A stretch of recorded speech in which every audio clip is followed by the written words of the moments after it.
Scaling a clip to match the size of a sequence can be tedious. Of course, you can right-click the clip and choose Set to Frame Size. Or wait, was it Set to Frame Size or Scale to Frame Size?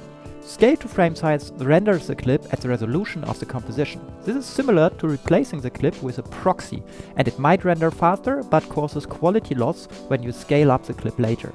In contrast, the Set to Frame Size renders the clip at full quality and then scales it with the scale property in the effect controls. So you set the scale with the set and not with the scale.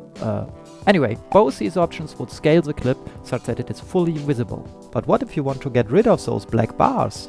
Setting the right scale manually is very tedious, but luckily Automation Blocks has a Set Scale to Fit or Fill Frame Size tool.